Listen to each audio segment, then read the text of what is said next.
Ailén Tapia Lefuché, integrante del Parlamento Mapuche Tehuelche, Zona Atlántica, trabajadora de la educación, presa política mapuche. Gracias, Ailén. Rubén Mañú. Mari Pulonco, Mari Puhuarquén, Mari Pulamuen, Mari Compuchen, Ailén Tapia Pringuén, General Conesa Guarrameo, Tubul Loufuche. Me presentaba en mi idioma, el Mapuzungún, el habla de la tierra, saludando a las autoridades que están presentes del Parlamento Mapuche Tehuelche y saludando a todos en general. Mi nombre es Ailén Tapia, soy de territorio Loufuche, de Gente de Río, trabajadora de la educación y, como decían, presa política mapuche. Un poco lo que venía a interpelar en este espacio, en primer lugar, agradecer la invitación, agradecer que nos permitan compartir nuestro zumbón, nuestra palabra, y pensaba mucho en el análisis para ver qué se venía a compartir, ¿no? En este espacio y cómo poder interpelarnos. Y por ahí, en ese sentido, quería arrancar desde la pregunta: ¿por qué enseñar en este territorio, por qué enseñar en Río Negro desde una perspectiva intercultural?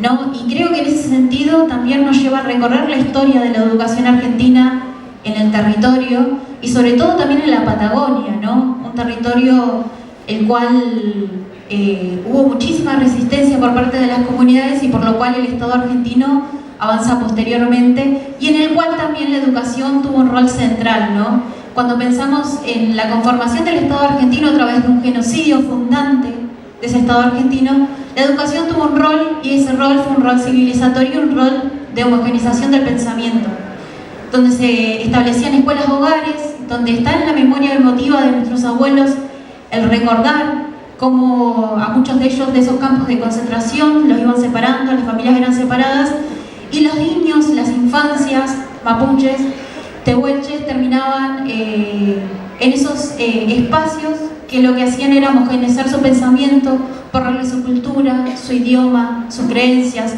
su espiritualidad.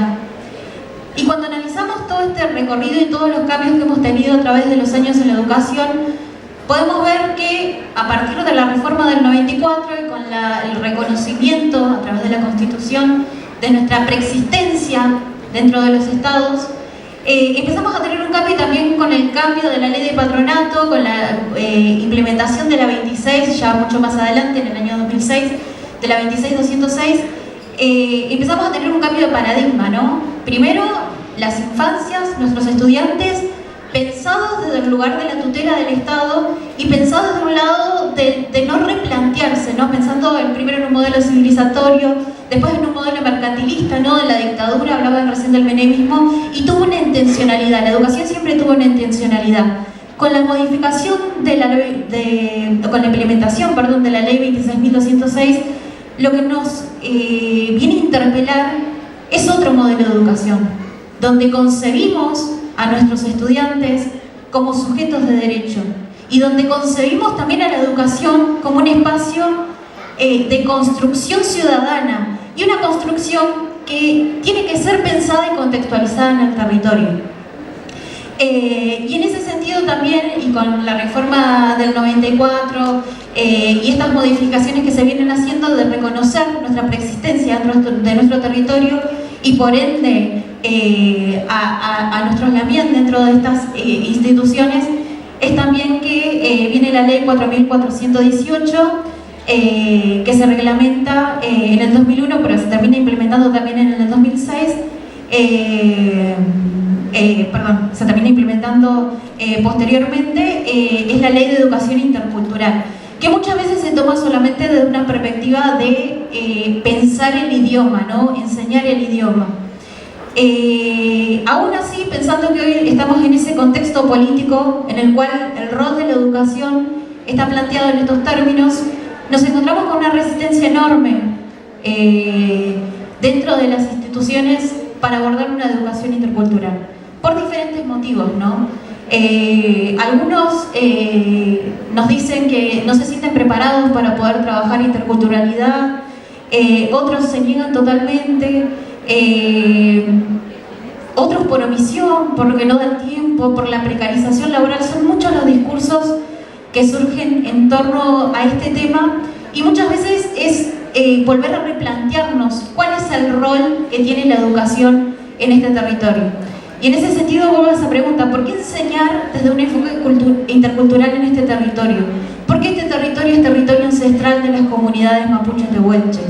Porque como yo soy lufuche, como cada una de las instituciones que están ubicadas alrededor del río, aledaños al río, son territorios lufuches. Cada vez que sacamos una hoja para tomar listado, los apellidos de nuestros estudiantes son apellidos originarios: Cayuqueo, Huentelao, Huenchunao. De repente descubrimos que esas aulas son diversas, que ese modelo que nos venían diciendo de los que se bajaron de los barcos no se encuentra en realidad dentro de las aulas, que las aulas son completamente diversas y conviven en esa diversidad.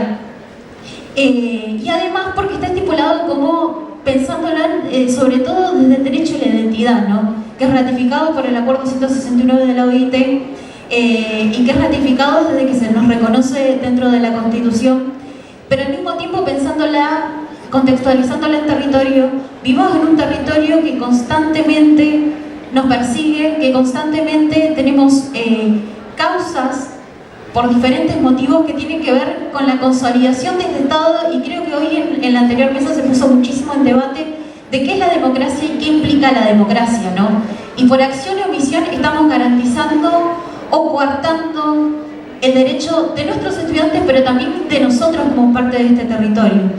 Y por ahí en ese sentido también quería enlazarlo con la Ley de Educación Ambiental Integral, que también es uno de los análisis que nosotros venimos haciendo con respecto a esta ley, que es una ley que lo que busca es interpelarnos transversalmente en cuanto a las problemáticas socioambientales, pero también nos invita a repensar qué son las problemáticas socioambientales y cómo sería abordar las problemáticas socioambientales desde una mirada intercultural.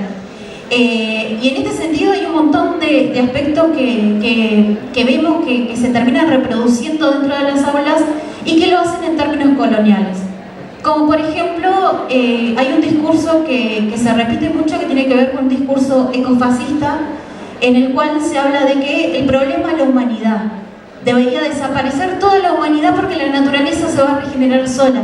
Y tiene que ver con una visión antropocéntrica de las problemáticas ambientales, como si los humanos no fuéramos parte de esa naturaleza, ¿no? Y tiene que ver con esa construcción, lo mismo que muchas veces cuando se habla de recursos naturales. Al hablar de recursos ya estamos hablando de algo que vamos a explotar y no estamos hablando de bienes comunes. Y en ese sentido también hay un montón de términos que dentro de nuestra cosmovisión analizan estas problemáticas como parte de ese territorio y que tienen que estar incluidas dentro de los análisis de las problemáticas ambientales, porque también esas problemáticas en los territorios son los que después desprenden las causas judiciales y que van de la mano. Otro de los aspectos también que vemos es que hoy en día también tenemos un ecocapitalismo, ¿no? Famosamente llamado greenwashing, que es este lavado verde, en el cual nos han llegado manuales desde educación hablando de minería sustentable. Entonces, ¿puede ir el derecho ambiental separado del derecho indígena, separado del derecho a la educación, separado del derecho de las infancias? Y no, tienen que ser analizados transversalmente. Y yo creo que también este nuevo paradigma del que hablaba recién, que tiene que ver con la ley 26.206, es la que nos invita a implementar un trabajo interdisciplinario entre todas las formas de conocimiento, porque también si no terminamos cayendo en estos parámetros que son coloniales, como por ejemplo los habilitados para hablar de ambiente son los profesionales, son químicos, son biólogos, terminamos en un discurso academicista que lo que hace es seguir perpetuando estas formas de odio, ¿no? Y en ese sentido, creo yo que hay una resistencia enorme dentro de las instituciones por muchas veces no problematizar estos temas, porque muchas veces hay miedo de cuáles pueden ser las repercusiones que tienen estos temas. Y creo que un poco hoy se puso en debate ante esas situaciones, porque como trabajadora de la educación, también soy presa política, y muchos de esos momentos uno los pasa con sus estudiantes, ¿no? tu estudiante lee en el diario que tu profe es una terrorista, o que de repente es una ambientalista fundamentalista que está tirando molotovs en algún lado, y de repente esos discursos de odio que calan en los medios de comunicación sin absolutamente ningún argumento que lo sustente, son los discursos que van calando por dentro de las escuelas y que llevan a una reproducción de esas desigualdades, ¿no? Y que llevan también a perpetuar esta herida que tiene el Estado argentino. Porque hablamos de una herida que nunca cerró, ¿no? Y no solamente tiene que ver con el reconocimiento constitucional, sino con poder hacer ejercer nuestros derechos como habitantes de este suelo y como habitantes preexistentes de este territorio. Y no tiene que ver solamente con pensar en esas infancias que no se reconocen quizás como mapuches, como tehuelches, como diaguitas, como parte de las más de 40 naciones preexistentes a este Estado, sino también tiene que ver con pensar ese paradigma de aulas inclusivas. Y de hecho, hoy hablaron del paradigma justamente desde la inclusión, ¿no? Se rompió el paradigma de la integración y hablamos de un paradigma de inclusión, hablamos de aulas diversas. Y en esa diversidad está también la interculturalidad. Y no solamente por esas infancias que necesitan reconstruir y sanar esa herida del genocidio, sino también para nosotros, para todo el resto, ¿no? Para quienes sean o no sean, sino tiene que ver con la diversidad de pensar un Estado de Derecho. Y eso se garantiza a través de haciendo ejercer estos derechos y a través también de garantizar que la normativa sea nuestro colchón para no tener miedo, ¿no? Para poder abordar estos temas dentro de las aulas transversalmente, de diferentes contenidos y poder pensar en por qué enseñar desde un enfoque intercultural dentro de las escuelas. Por ahí tenía ganas de hablar de varias cosas. Bueno, pero nosotros hablamos de nuestro film Monguén, que es Todas las vidas, sin excepción, que habla de la diversidad, que habla de otra forma de concebir la naturaleza y a nosotros como parte de esa naturaleza. Son perspectivas que hoy en día se analizan desde aspectos ambientales, pero que no dejan de ser muchas veces llevados adelante desde una visión academicista. Entonces es venir a replantearnos el por qué enseñar interculturalidad dentro de las escuelas es garantizar un derecho, y en ese sentido también vuelvo a mi biografía escolar, habiendo sido una niña criada en un pueblito llamado General Conesa, habiendo nacido en el campo. Yo no me consideraba mapuche cuando era niña, yo me consideraba paisana, porque nosotros éramos paisanos, éramos del campo. Y en el campo uno no se... Sí hablábamos nuestro idioma, sí teníamos nuestras prácticas, nuestras costumbres, pero éramos paisanos. Y hubo un docente, una docente, que en un momento lo abordó, en un momento lo trató, y dijo, pero si tu abuelo es mapuche, si tu abuelo habla el idioma, si tu abuelo vivió en territorio toda la vida, ¿en qué momento se corta? ¿Por qué vos no? ¿Por qué tu abuelo sí? ¿Por qué vos no? Y de repente es eso, es una pregunta, es habilitar el espacio.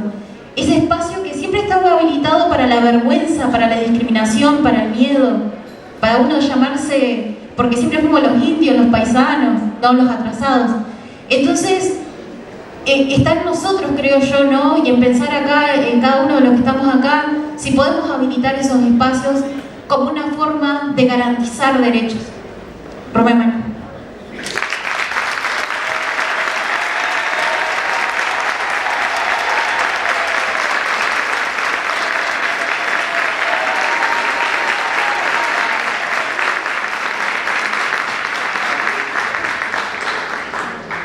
Gracias compañera.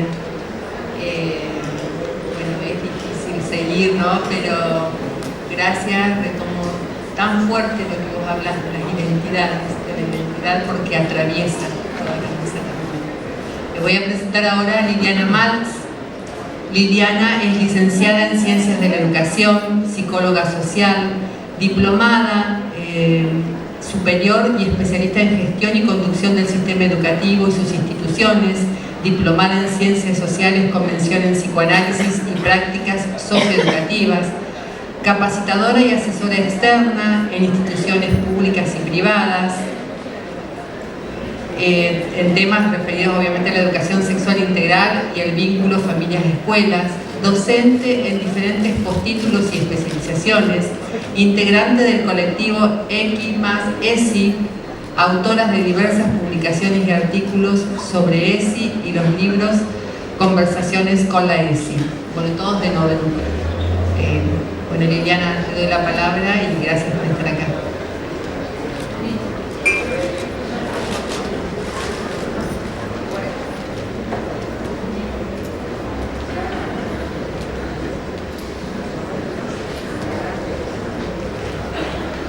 Hola.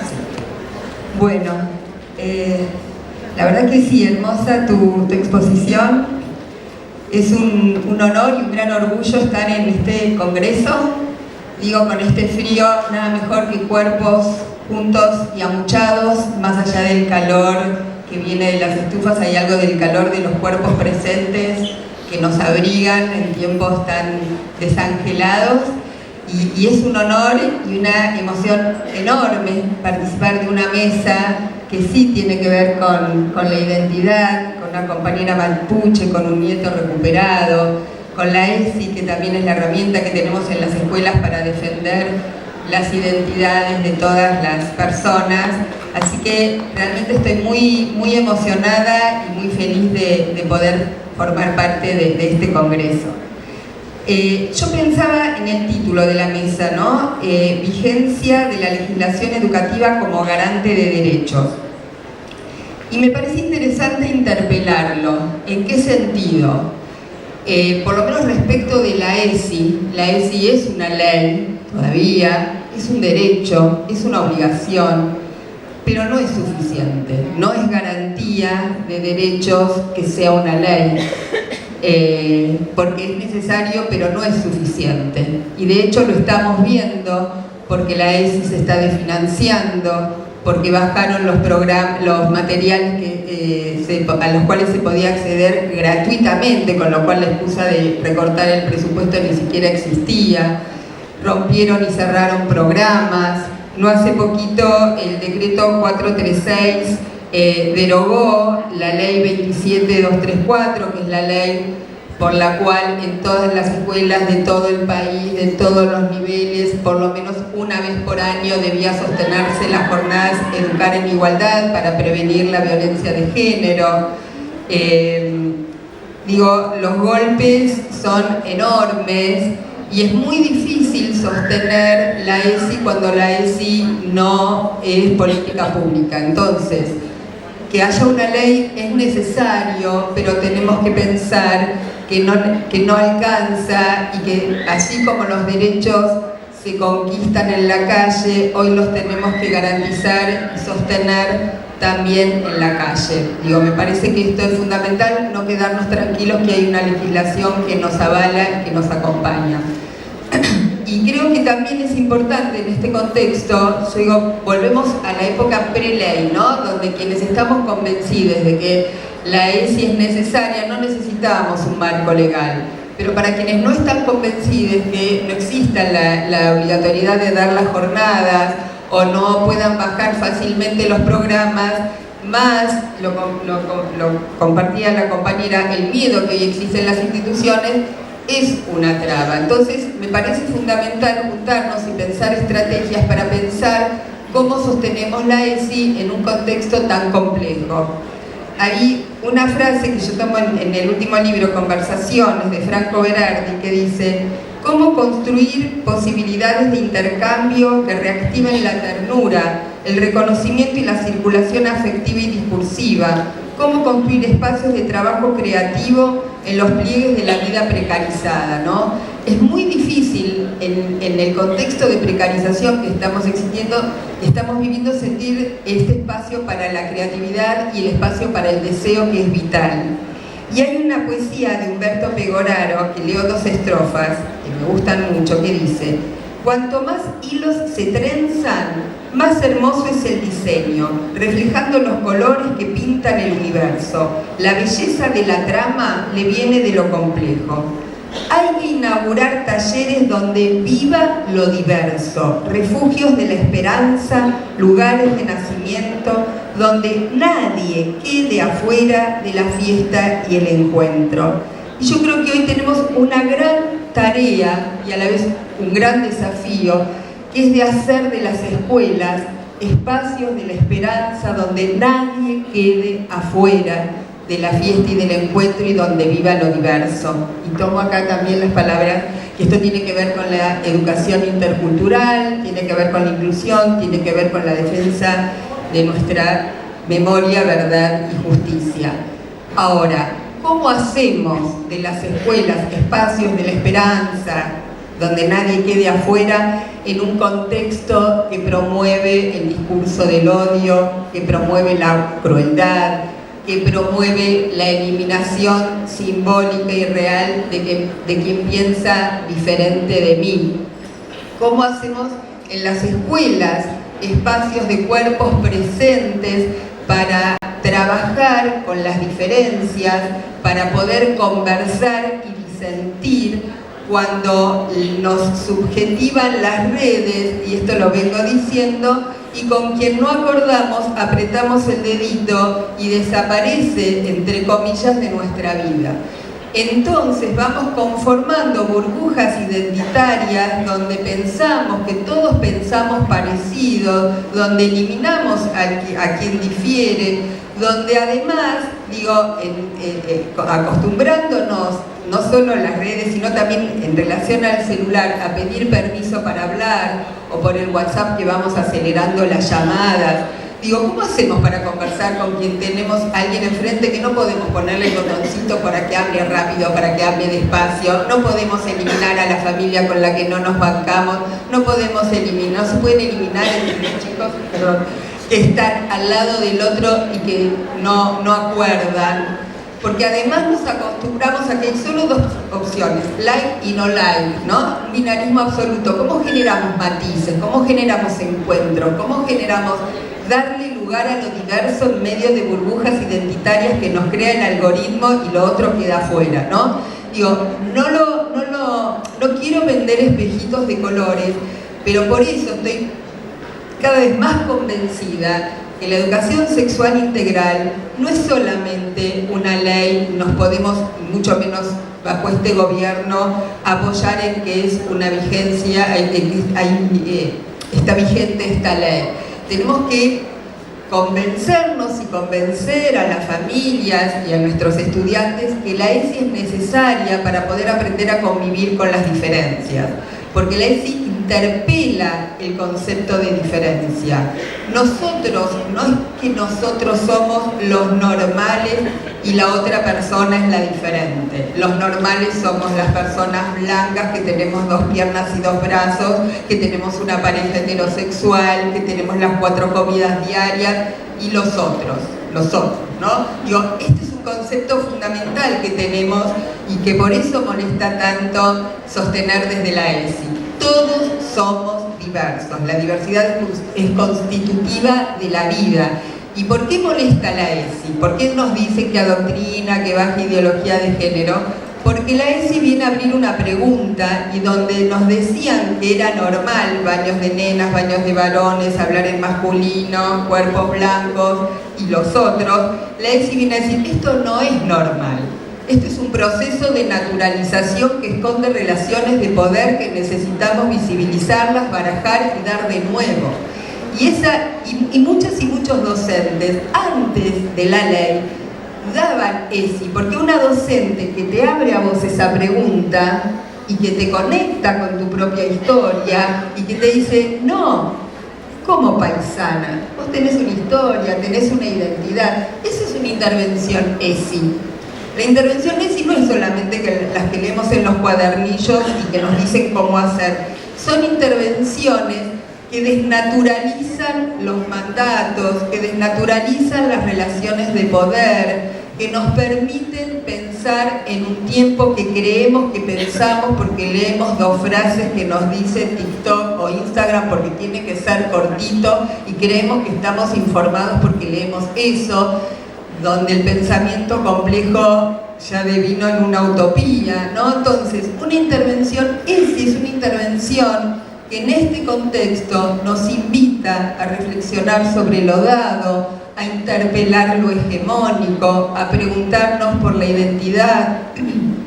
Yo decía en alguno de los libros que la ESI es poder pensar en qué mundo queremos vivir, cómo nos queremos vincular y actuar en consecuencia, ¿sí? Y esto a mí me parece que es central. Hoy hablaban fuertemente, y me parece fundamental, del tema de la crueldad. La crueldad, dice Rita Segato, es la ausencia de empatía, el otro deviene en cosa, ¿no? Porque uno se pregunta, ¿qué pasó con ese policía que le pega a una nena o le pega a un jubilado? Digo, ¿cómo se fue subjetivando? Le fue restando humanidad. Ese otro no es ni un viejo ni es un jubilado, se transforma en una cosa. Y Rita Segato habla de la importancia de sostener la empatía, de seguir pensando que el otro es un otro, en tanto otro y otro diferente de mí. Ni más ni menos para que la vida y la muerte sigan siendo vidas y muertes humanas. Y creo que tenemos que estar registrando que estamos en un fuerte proceso de deshumanización. Digo, no es solamente dar ESI como contenido o no contenido curricular. Sostener los vínculos, sostener la ternura, sostener el encuentro, hoy es ir contra un proceso muy fuerte y muy doloroso de deshumanización. Yo había separado una nota de un psicoanalista que habló en un artículo que decía dos cosas que a mí me parecen súper interesantes, porque la ESI no está solamente en los cuadernillos de ESI, la ESI aparece en un montón de espacios. Él decía, la deshumanización se construye, se fomenta, se estimula en una práctica sostenida en el odio, donde el sujeto se lo despoja de toda humanidad, convirtiéndolo en una cosa, en un objeto que se puede desechar, abandonar, empobrecer, encarcelar, torturar y matar, sin culpa, sin ética. Evidentemente esta práctica funesta no sostiene al sujeto en su diferencia, por el contrario, busca hacerlo desaparecer de una u otra manera. Pero también dice al final, pero la mayoría de las personas son buenas, son solidarias y sufren física y mentalmente este nuevo proceso de reorganización deshumanizante y cruel. Estamos aún a tiempo de enterarnos y de poner un límite a semejantes atrocidades. Apostemos a la palabra, a la defensa de la diferencia, a la justicia, al límite y a la democracia. No como palabra vacía, sino como acto radical de humanidad. Porque lo que está en juego no es solo la salud mental individual y colectiva, y yo les diría, no es solamente garantizar o no garantizar la ESI. Lo que está en juego es la posibilidad misma de seguir siendo humanos. Y yo creo que nuestra tarea colectiva es, realmente estoy convencida, es sostener la humanidad. Esto que dice Segato, es sostener que la vida y la muerte sigan siendo humanas, y como hoy decía Alfredo Grande, no es alguien que muere de frío, es alguien a quien se está asesinando, y me parece importante tener presente estas palabras. Y creo que la ESI es una ética y una política de cuidados, y en ese punto me parece fundamental cuidar a los que cuidan. Y en ese punto me parece fundamental hoy poner el miedo en medio de la mesa y que hablemos de nuestros miedos. Porque no somos omnipotentes, y hay otra frase que me encanta de otra periodista, que dice, pensar el miedo para que la vivencia de la fragilidad no nos arroje al sinsentido de la seguridad. Porque cuando tenemos miedo, este sistema nos propone andar con chalecos antibalas, ¿sí? Y estar a la defensiva, estar con los cuerpos duros y rígidos, porque el otro seguro me va a venir a hacer daño, seguro me va a venir a atacar, seguro me va a venir a lastimar. La familia, una mamá, la denuncia, ¿no? Y el miedo que lleva a nos autocensuramos. Mejor este cuento no lo doy. mejor esta actividad no la hago, mejor hablo en masculino, mejor vuelvo a decir reunión de padres, a ver si vienen y me meten una denuncia. Y esto es lógico en este contexto. No estoy juzgando a nadie que sienta miedo, lo que estoy diciendo, politicemos el miedo, compartamos la vulnerabilidad, compartamos la fragilidad y que devenga en fortaleza, ¿no? Creo que hoy tenemos que hacer rondas entre colegas, con las familias, poner el miedo en el medio de la mesa y que el miedo se transforme en un medio para cuidarnos colectivamente. Yo creo que hoy esa es nuestra gran tarea. Muchas gracias.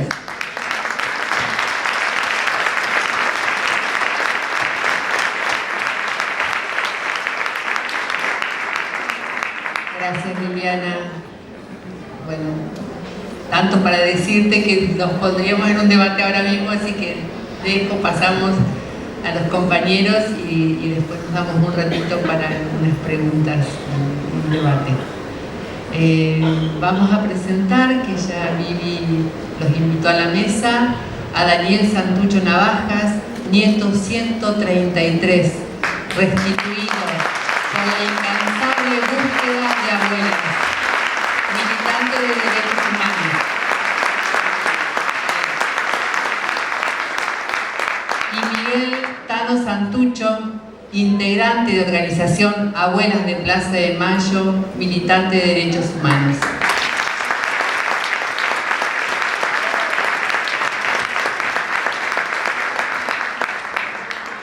Bueno, antes que nada, un enorme placer estar acá. Una mañana muy intensa.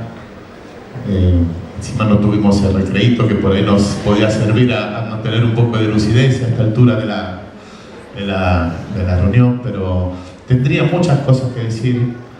Creo que voy a tratar de sintetizar lo más posible porque bueno, me parece importante que queden estas cosas.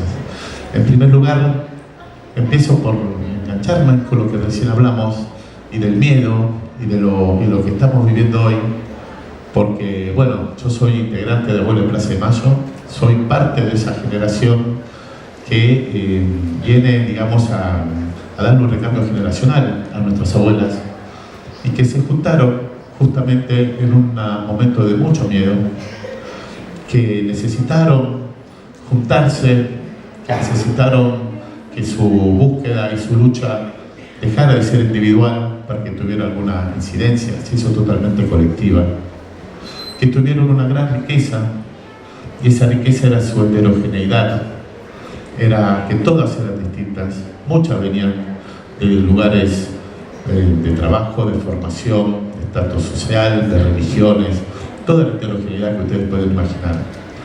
Que su gran fortaleza era que estaban juntas. Bueno, quizás dicen no eran profesionales, muchas de ellas no tenían quizás una conciencia clara de lo que estaban generando, pero hicieron un cambio histórico desde distintos puntos de vista. Desde el punto de vista del género, fueron las primeras mujeres que salieron, no las primeras en términos históricos, las primeras mujeres en ese contexto histórico que fueron a tomar una posición pública, que públicamente salieron rompieron ese lugar que la sociedad le había construido durante tantos años.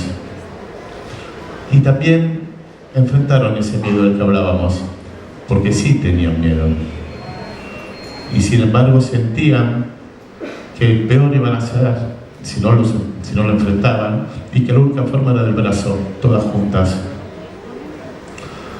La construcción de la memoria nunca es lineal, no es un proceso en donde nosotros podemos estar tranquilos de lo que ya conquistamos anteriormente, sino que tenemos que seguir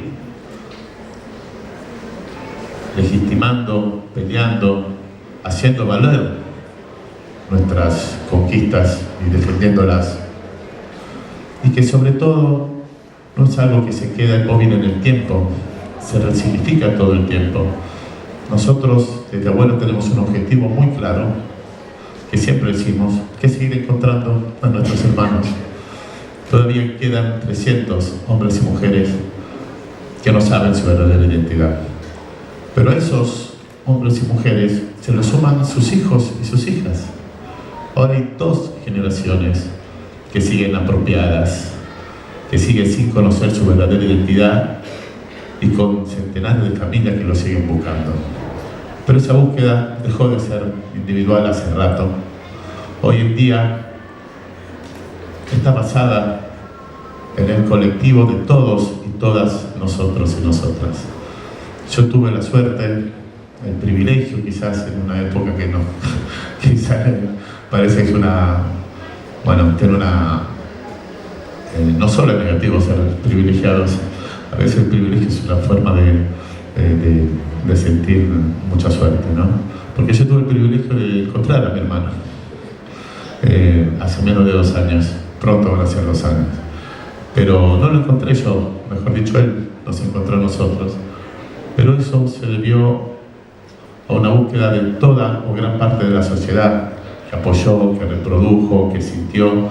Y esa parte que participó de esa búsqueda es la parte que se alegró después de ese encuentro, es la parte que sigue reproduciendo eso como una victoria de todos nosotros, y una victoria que en épocas de vacas flacas, como diríamos hoy, tiene todavía más valor, porque nos viene a recordar la importancia de la lucha, que la lucha vale, que la lucha tiene también momentos de mucha alegría, no solo entrega, también es festejo, también es... Bueno, yo estoy muy influenciado por las trayectorias de las madres y de las abuelas, y hay una frase que se repite en muchas de ellas, que no hay resistencia sin alegría, que no hay lucha sin joda, que no hay victoria sin festejo.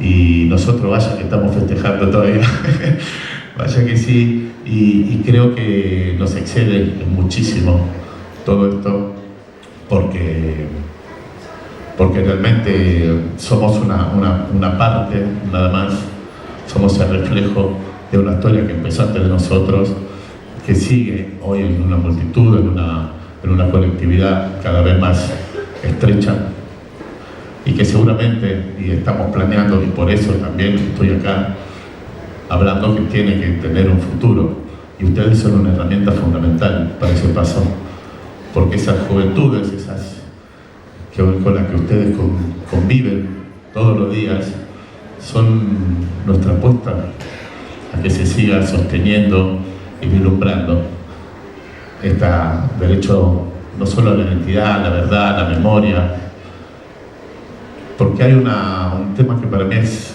fundamental y que tiene que ver con el hoy. Una de las grandes necesidades de los movimientos de derechos humanos y de los motivos por los cuales nacemos es para que esto no se vuelva a repetir nunca más, para que no haya otros nietos apropiados, para que no haya otros genocidios. Y sin embargo, una y otra vez, en algún lugar del mundo vuelven a aparecer. Hoy en día se están llevando a cabo, y eso es parte de nuestra construcción cotidiana. No podemos permitir que se naturalicen, no podemos permitir que se vean como algo lejano, no podemos permitirlos. Esa es nuestra responsabilidad también como seres humanos. Y ya para ir dándole la palabra a mi hermano, porque yo siento que su sola palabra, su experiencia de vida, es un hecho de un éxito, una forma, digamos, una victoria colectiva, que una persona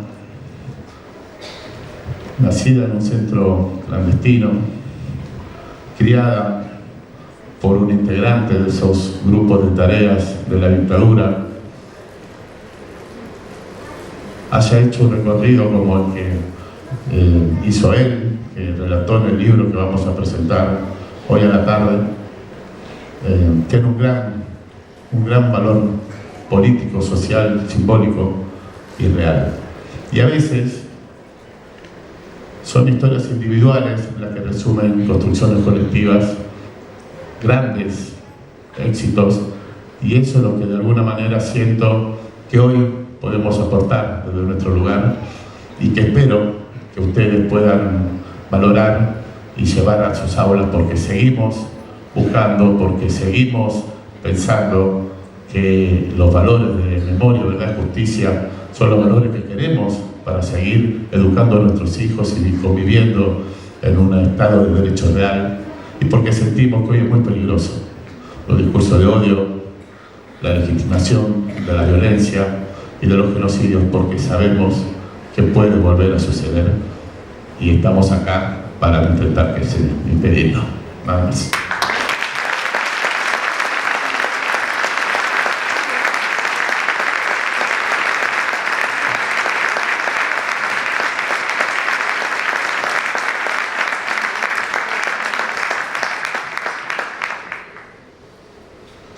Hola, buenos días a todos. Antes que nada agradecer la invitación de poder estar hoy con ustedes, poder compartir este encuentro. Es muy importante la vocación que ustedes tomaron, la decisión de educar, es lo que forman a las personas.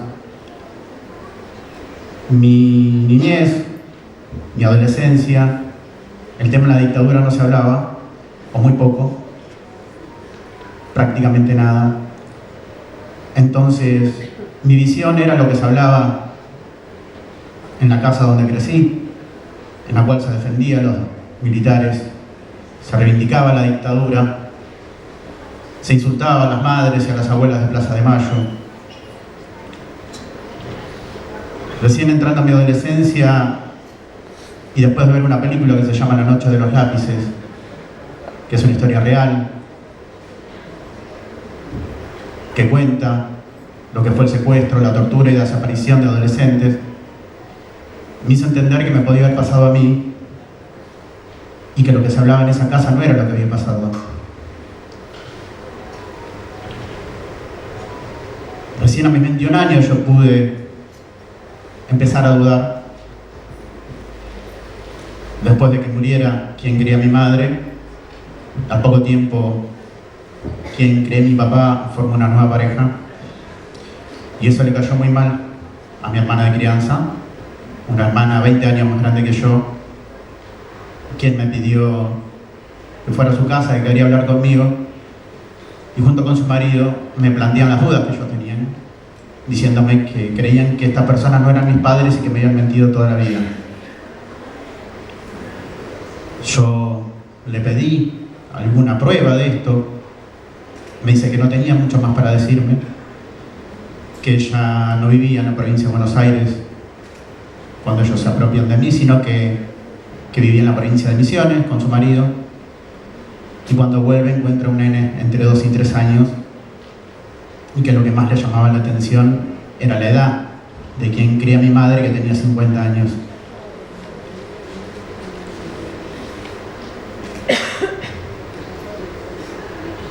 Yo me fui muy mal de esa charla. Hacía pocos meses había muerto quien quería a mi mamá, y le fui a pedir explicaciones a él. Él lo niega, me dice que era mi padre, que la que mentía era ella, y que lo hacía porque no aceptaba que tuviera una nueva pareja. Yo estaba muy mal, no sabía en quién creer. Mi hermana siempre supo la verdad. Ella supo que no era hija de esa pareja. Ella creció sabiendo que tenía muchos hermanos, eran 8 hermanos, tenía una mamá biológica, pero no tenía papá. Y su mamá había decidido dársela a esta pareja por ser amigos y tener confianza, pensando que iba a tener una mejor vida. Esto, entiendo, es algo que ocurre mucho en todo el país, y hay muchas historias como esta. Yo no sabía en quién de los dos creer. Al poco tiempo él se va a vivir con su pareja y yo me quedo solo en la casa. Un día, ordenando papeles, encuentro un acta de nacimiento que decía que era mi padre, que yo había nacido en provincia de Buenos Aires, pero estaba anotado en Santiago del Estero, donde era él, donde tenía familia. Había fotos mías de muy chico en el campo. Yo necesitaba creer que esa acta de nacimiento decía la verdad, necesitaba creer en él. A mí me dolía mucho entender que me habían mentido toda mi vida. Con 21 años también era consciente que había nacido en la dictadura, que quien quería a mi padre había sido policía de la provincia de Buenos Aires. Para ese entonces ya se había demostrado, en muchos casos, la complicidad de la policía con los militares, ya sea en el secuestro de personas, en el robo de bebés.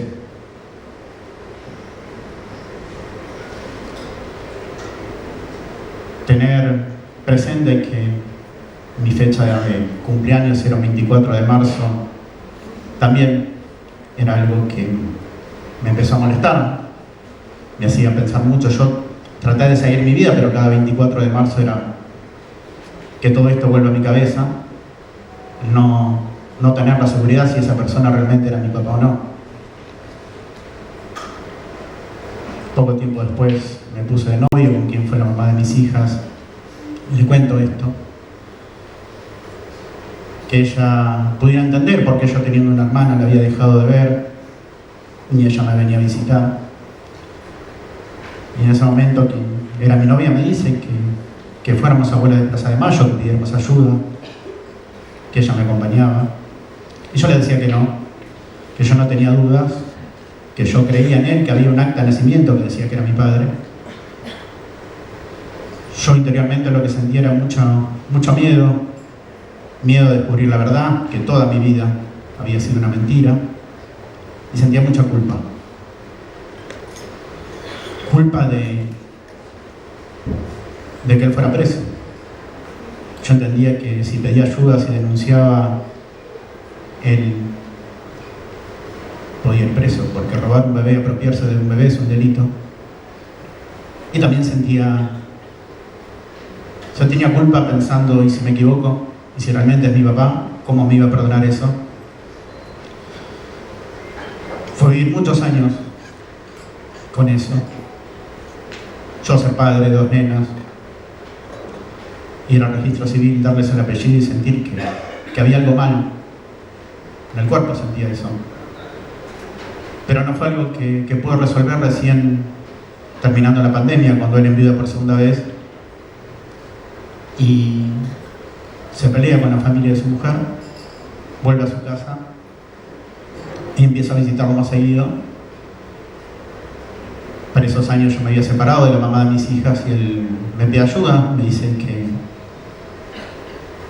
estaba solo, que la gente que se acercaba se aprovechaba de él, le robaba su jubilación.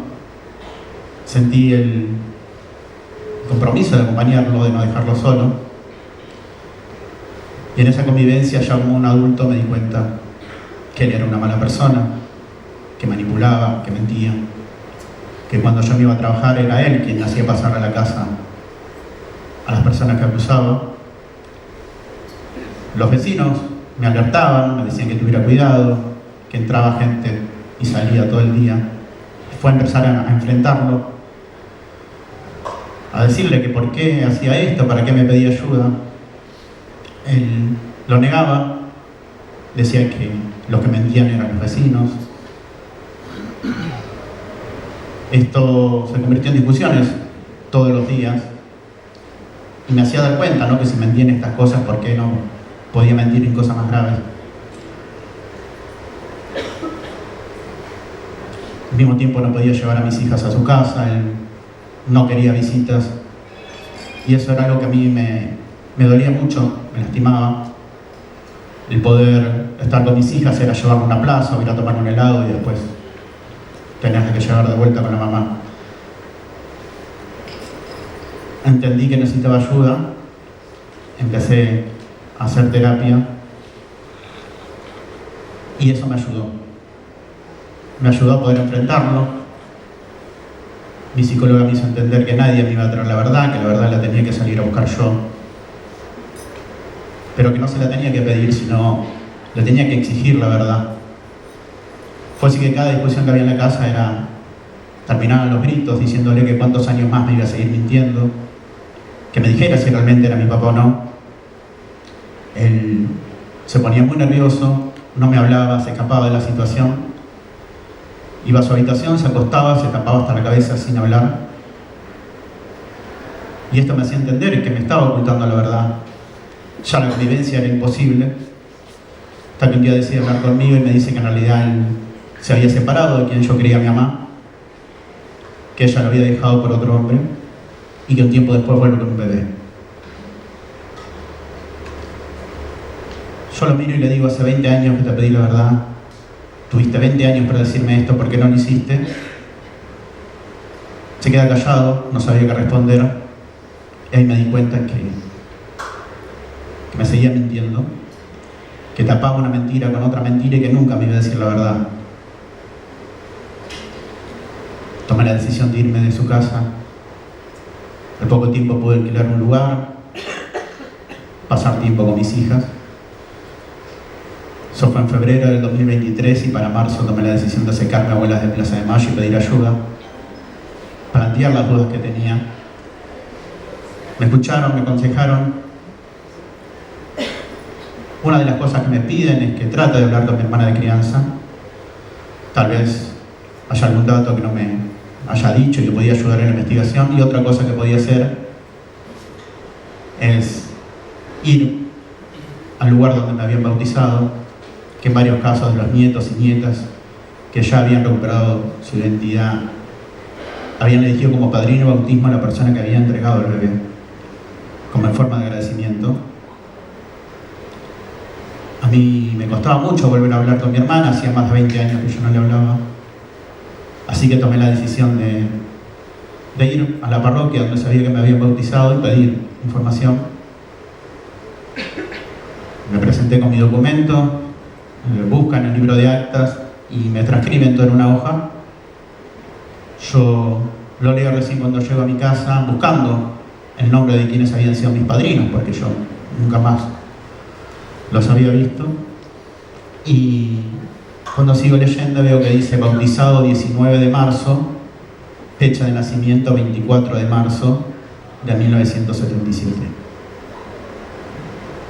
Ahí decía que me habían bautizado 5 días antes de nacer. Yo no podía entender, como nadie se había dado cuenta de eso, me puse como loco y inmediatamente llamo a abuelas de Plaza de Mayo. Me tranquilizan, me dicen que esto lo agregaban a mi legajo y que en mi caso pasaba algo nadie, que es el organismo que se encarga de hacer los estudios de ADN,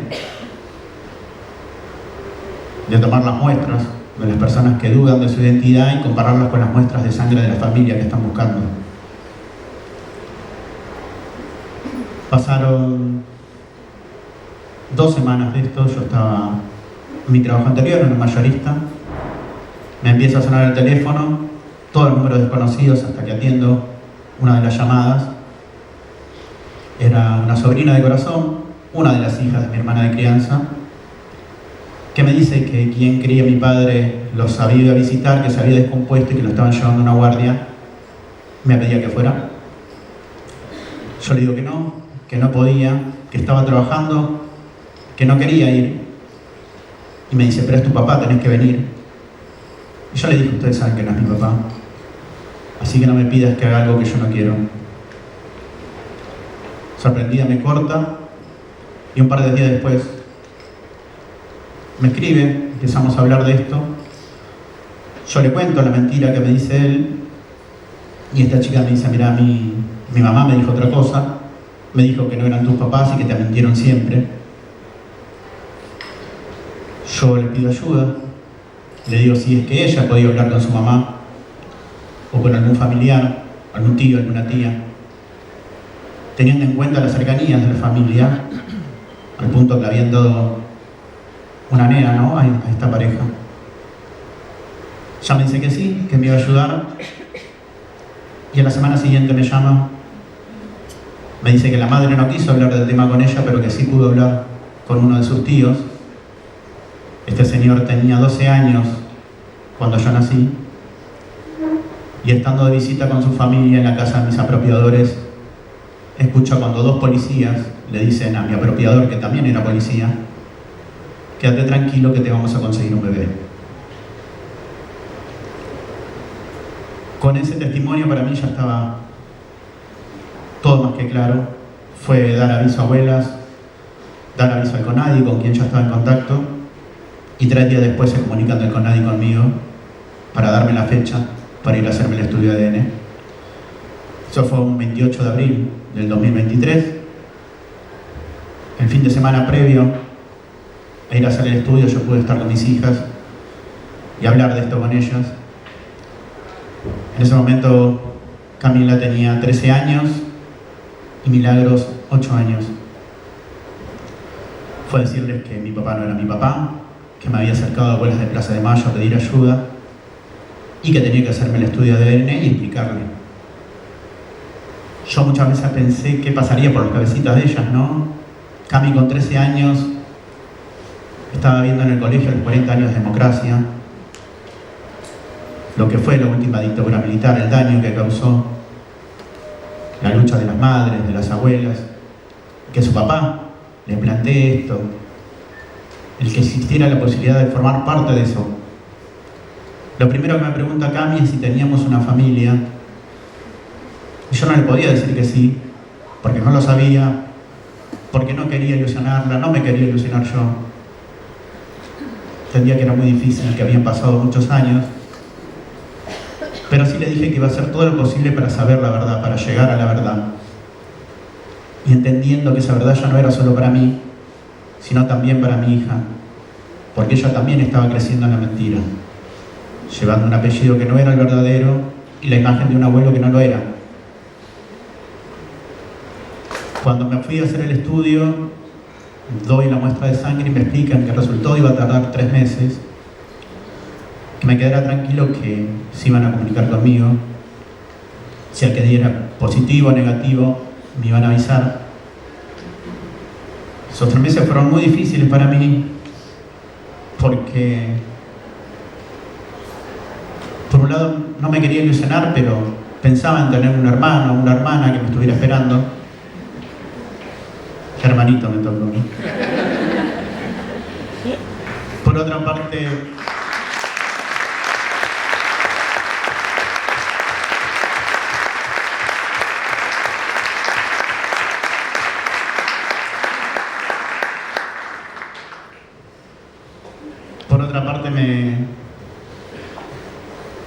me pasaba que entendía que lo peor iba a ser si me daba negativo, porque era continuar mi vida sabiendo que todo era una mentira. Tuve la mala suerte que para cuando estuve el resultado, unos días antes me habían hackeado el teléfono y yo tuve que cambiar el número, el mail, y no hice tiempo de avisar, ni al CONADI ni a abuelas. Estaba más preocupado por que me estaban usando el WhatsApp, con las cuentas de banco y estas cosas. Desde el CONADI querían comunicarse conmigo y no podían. Así que fue entonces que el integrante del CONADI, su nombre es Manuel Goncalves Granadas, es un nieto de abuela de Plaza de Mayo, tomó la decisión de ir a buscarme en persona. Eso fue un 25 de julio del 2023, eran vacaciones de invierno. Al primer lugar que va es la casa de mis hijas.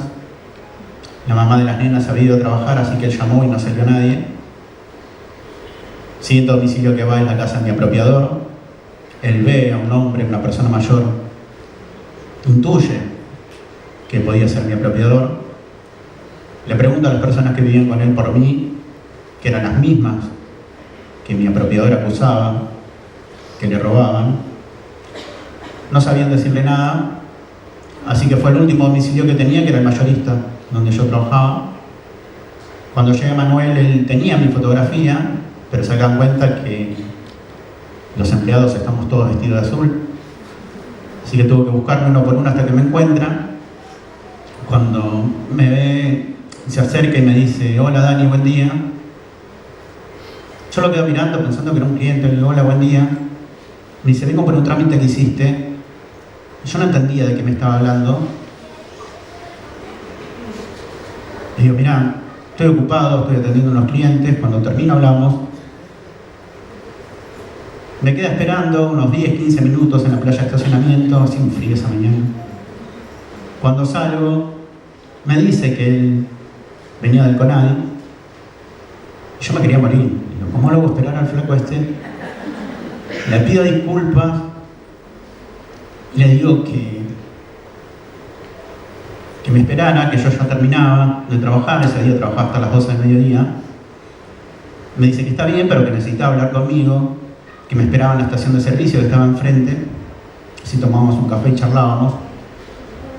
Cuando yo me acerco, me explica el trabajo que le dio encontrarme, pero que no podía darme el resultado ahí, que tenía que acompañarlo hasta las oficinas del CONADI en Buenos Aires, en Capital Federal.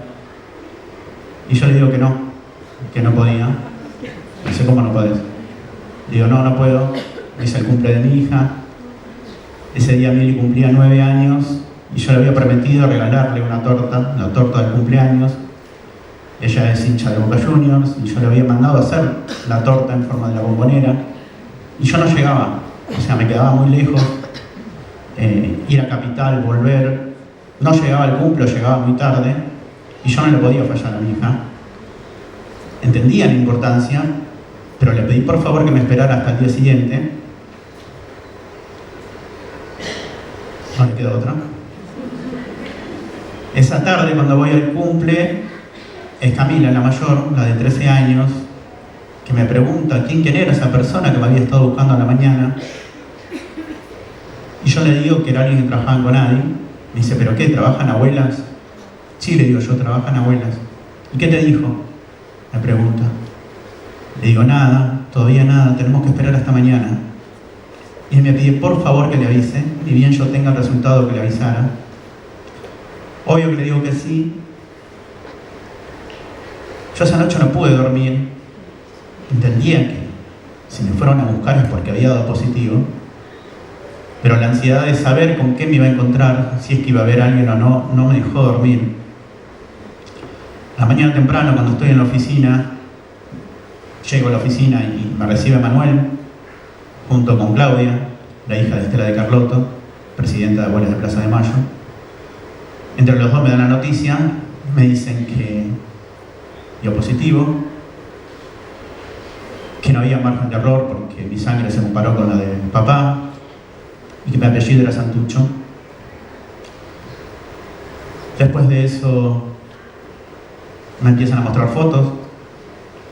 Primero me muestran la foto de mi mamá, Cristina Navajas, que fue secuestrada en julio del 76, con 2 meses de embarazo, que pasó por diferentes centros clandestinos hasta el último, que fue el Pozo de Banfield, que fue ahí donde yo nací y que está desaparecida. Después me muestran la foto de nuestra abuela, Nélida Navajas, integrante de Abuela de Plaza de Mayo, que me buscó por muchos años, hasta el 2012, que fue cuando falleció. Y después me muestran la foto del papá, Julio Santucho, que está vivo y que tengo 3 hermanos, Camilo, Miguel y Florencia. Y yo no podía creer eso. Tener un papá y 3 hermanos es mucho más de lo que yo me podía haber imaginado, haber soñado. Que Manuel me diga que mi familia me estuvo buscando toda mi vida, yo no podía creer. Me pone muy feliz saber eso. En un momento me dice que así como me daban la noticia a mí, se la tenía que dar a mi familia y que entendían que era mejor hablar con mis hermanos y que ellos le dieran la noticia a papá. Me pareció bien. En un momento Manuel me dice si yo me animaba a hacer una videollamada, que ellos conocían a uno de mis hermanos, a Miguel, le dicen el Tano, que después que falleció nuestra abuela, él me siguió buscando y militando. Y yo le dije que sí, que yo lo quería conocer. Manuel empieza a escribir, después pasa a videollamada. Mi hermano estaba de vacaciones, él había viajado a Italia, a Roma, que es donde viven Camilo y Flor. Y en el momento de la videollamada estaba en una plaza, en un lugar público, paseando una perra. Y era muy difícil dar esa noticia, ¿no? En el momento Manuel le dice, bueno, Tano, sentate, pues te tengo que decir algo. Y un hermano le dice, no me jodas, con eso no se jode. Y Manuel le dice, no me jodas, en serio, recuperamos a tu hermano. Y Miguel empezó a correr, empezó a gritar, se le escapó la perra, hizo un quilombo que no paraba. Pará, boludo, pará, le dice Manuel. Pará que tu hermano está acá, está al lado mío y te quiere conocer. Ahí se queda quieto. Cuando gira el ser humano yo lo veo todo transpirado, sacado. Es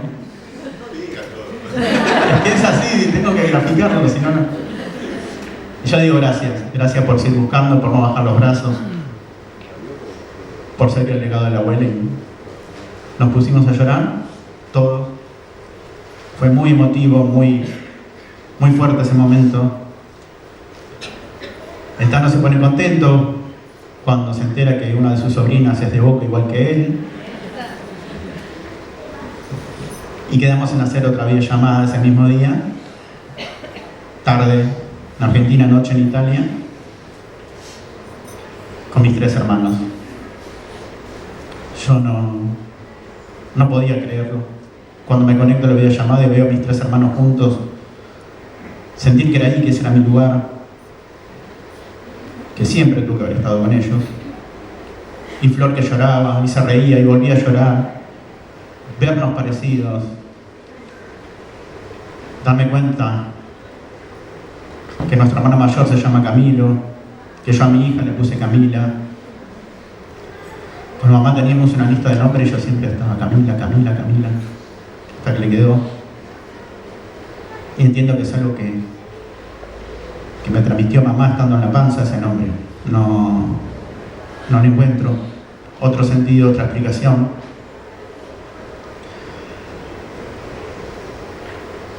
En un momento de la videollamada lo suman a papá.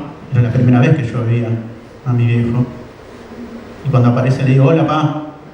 Y el Tano dice, pará, boludo, le va a agarrar un infarto. ¿Cómo nos van a decir así? Nos reímos mucho. Eso fue un día miércoles.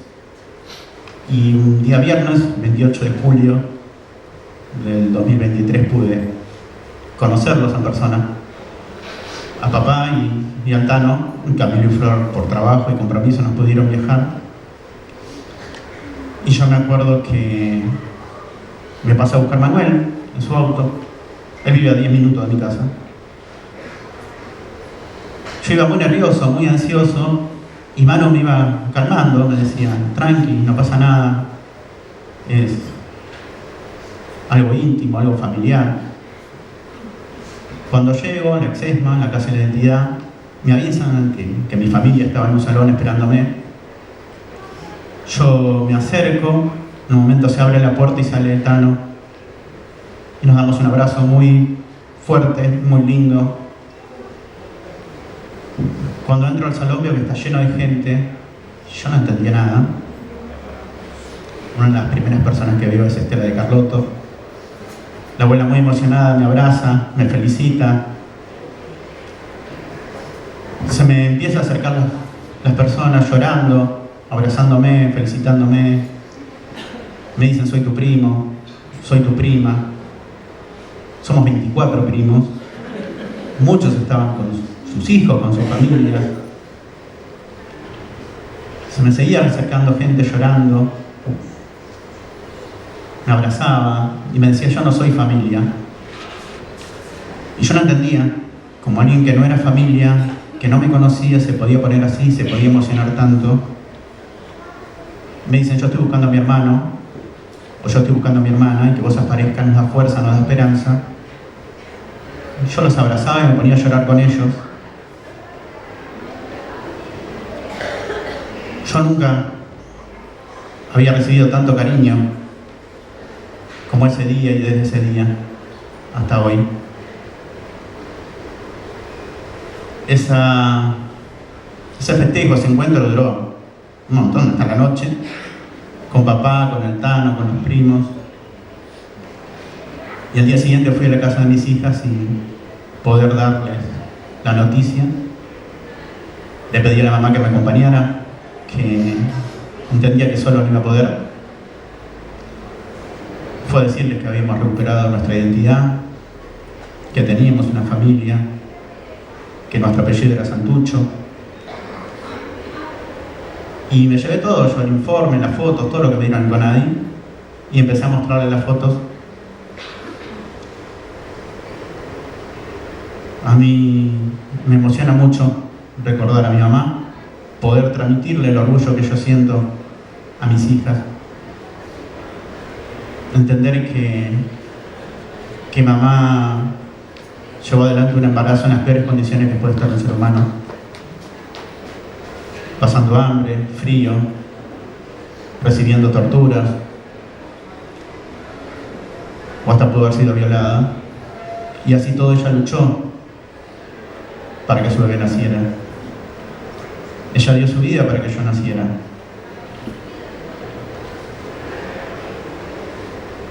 También estoy muy orgulloso de nuestra abuela.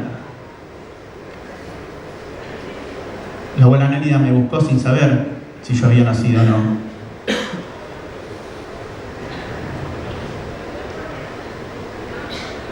Hacía 2 semanas que había recuperado mi identidad y me acuerdo que al Tano le digo, dame tiempo, es un montón lo que me está pasando, y después nos veíamos, hablábamos todos los días.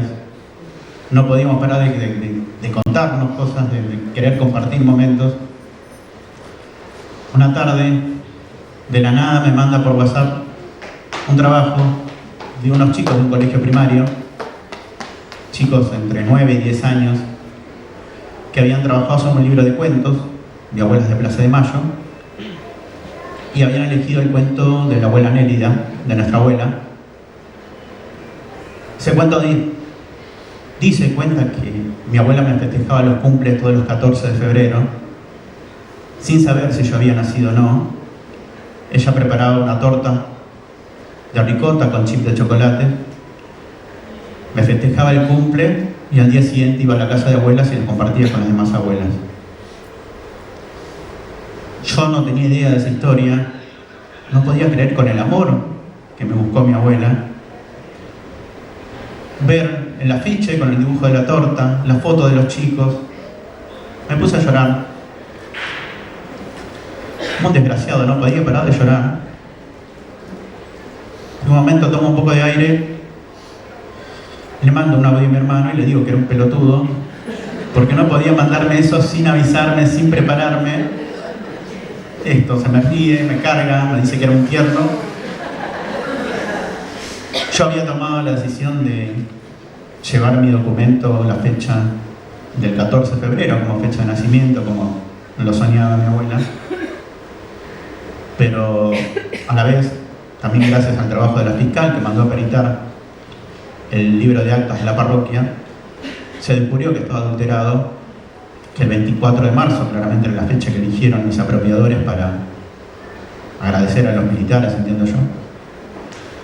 Por debajo de esa fecha estaba la del 10 de enero, que se entiende que es la verdadera o la más cercana a la verdad. Yo decidí ir con la verdad, llevar la fecha del 10 de enero en mi documento y festejar mi cumpleaños, pero ahora soy yo el que se acuerda de la abuela todos los 14 de febrero. En estos casi 2 años que recuperé mi identidad, que puedo compartir con mi familia, pasaron momentos muy lindos. Entiendo yo que los que viven la mayoría de las familias, ¿no? Cumpleaños, fiestas, actos en el colegio.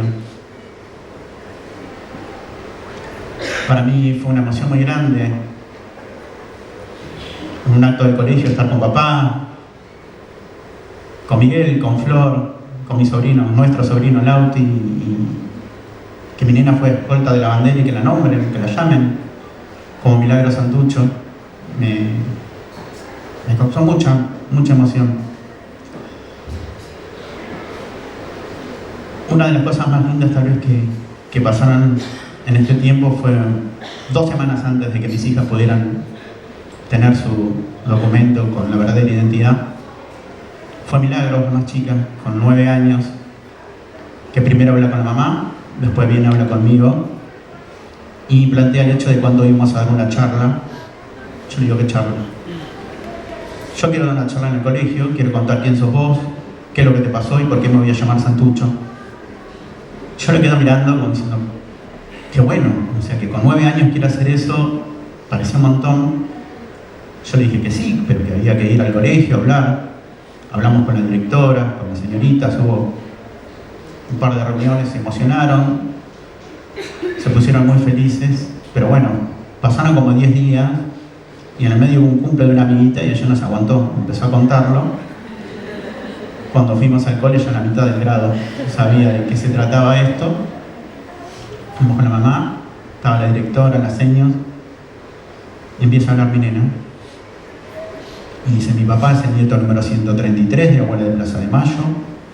Él tenía dudas sobre su identidad, así que se acercó a abuelas, pidió ayuda. Lo mandaron a sacar sangre y dio positivo. Por eso tenemos una familia y me voy a llamar Santucho. Yo la quedé mirando, diciendo, no la puede tener tan clara. La directora le pregunta a los chicos cómo se iba a llamar Miri y los chicos gritan, Milagro Santucho. Y ahí la veo a mi nena, que le empiezan a caer las lágrimas. La abrazo, muy fuerte, le abrazan a mamá también. Es algo muy lindo que nos va a quedar para siempre.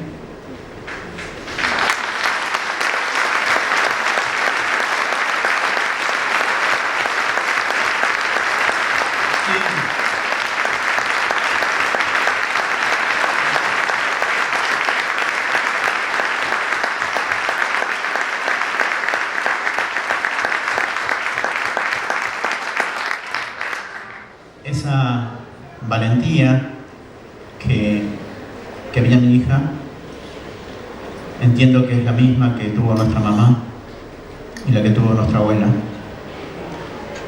Me hizo entender que era por ahí, que ese era el camino, que poder transmitir, poder contar lo que me ocurrió en la vida tenía que tener un sentido, servir para algo. Por eso tomé la decisión de poder compartirlo, de poder contarlo, de ir a colegios, chicos de nivel primario, secundario, universitario, que podamos entender que el daño que causó la última dictadura militar está presente, que faltan más de 300 nietos y nietas recuperar su identidad y a la vez estas personas pueden ser padres o madres y esa mentira se traslada en sus hijos. Creo que entre todos debemos hacer memoria, debemos defender nuestros derechos, debemos luchar por nuevos derechos todo el tiempo. El humano, ¿no?, va creciendo, va progresando y los derechos se van gestando y hay que seguir por más. No conformarnos, no resignarnos, sino seguir la lucha. No permitir que nos saque ninguno de nuestros derechos. Corrió sangre para que podamos tenerlos hoy. Y entre todos es que se hace la fuerza. Gracias.